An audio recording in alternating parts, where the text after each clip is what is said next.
This building that I'm in is actually it's about 5 years old now. It's in the University of Hull. I had a lovely walk because I parked my car foolishly the wrong side of the campus, but I managed to walk across the campus, which is looking absolutely superb.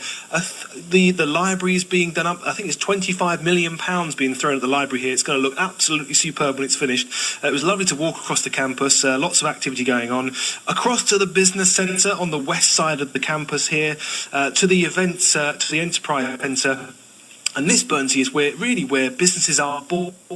And I said I had a quick look round at various sort of desks that are being taken up by businesses, not just from people that were graduates here at the university, but from people in the region who just need a leg up, really. And to tell us a bit more, and give us a bit of a tour, actually, about some of the offices and how they're being used. I mean, in one of the corridors on the first floor here, I can have a chat to Paula Gouldthorpe, who is Enterprise Entrepreneurship Manager. Did I get that right? You did. Thank you, David. Yeah, so good morning. So this is the Enterprise Centre. So we thought we'd just give you a quick tour today of some of the offices.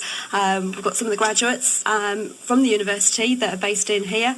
And as you say, sort of a number of our clients have nothing to do with the university, haven't even been on campus before they come here to experience starting their business and getting the support to do that. Can we have a nose? Because some of the offices are empty today, but they're signs of entrepreneur has recently been vacated. So what's in here? So you can hear this is a smaller room. It's larger than a broom cupboard, but it's like a large kitchen size in here. But there's these space age stools in the corner, but they look like large crash helmets, Bernsey, with holes in and like a soft cushion inside. And what are they? It's by Pet Dream House, one of our graduates who has designed and actually manufactures products for pets, so something a little bit different for the house, something a bit more designer to fit your decor in the home, but also a number of feeding bowls and things that are specialists for fat pets, fat cats. So this is Wenlu from Pet Dream House. Wow, lots going on, Paul. I tell you what, let's go have a nose down the end of this corridor. Bernsey, stay with us for a second. Whilst we're walking, Paula, there's actually a big event here where lots of key speakers from the world of business in the region are going to come and talk to some of the businesses here. What's happening this afternoon? That's with the Institute of Chartered Accountants, who, as part of their Business Month and Business Advice Month, are working with us to put a big event on. So we've got all sorts of exhibitors that can help startups. So anybody interested in starting a business, no idea where to go, or just needs that extra support, can come here and for a list of all sorts of different organisations to help them. Okay, let's knock on the door. Let's have a... Should have given him a bigger knock there to welcome radio, really, Paula. This is home to Bright Ethics, and the man in charge here is Danny Marten. Hello, Danny. Come out, step outside your office for a second. It's home to three of you in there. Good morning. Good morning.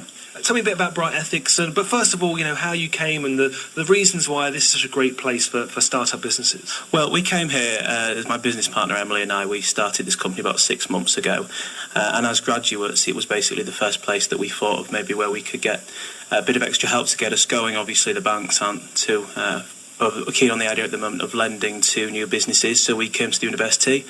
Where we both graduated from, went to see Paula. Paula said, that's a great idea, let's get you an office. And basically the university and the support they've given us have managed to help us move to the next level, to getting the idea off paper and into a real working business. And it's incredible to see it actually it's working, isn't it? It's happening. Tell us a bit about Bright Ethics. So what Bright Ethics does is we work with companies that are an ethical manner. So that's not necessarily your sandal-wearing hippie companies, mainstream companies, helping consumers come together with those companies. So we've had a lot of scandals recently around tax and horse meat. And what we want to do is we want to bring together companies that act in an ethical manner with consumers that are bothered about ethics. There's a huge market out there. Consumers are really bothered about this, and there's a lot of companies that are now starting to take seriously their CSR, their corporate social responsibility. And so that's where our products come in, really. What we do is we have a badge that we put on companies' packaging and promotion, a little bit like fair trade, but what we're doing is we're aimed at UK-based companies, UK consumers, and so we're a Hull-based business, and the idea was to try and generate some work for people in Hull, try and generate some Hull jobs. This is a product that exporting to the whole of the UK. So, it's basically trying to do some good for Hull, and it's the university that supported us to do that, and that's absolutely fantastic as far as we're concerned.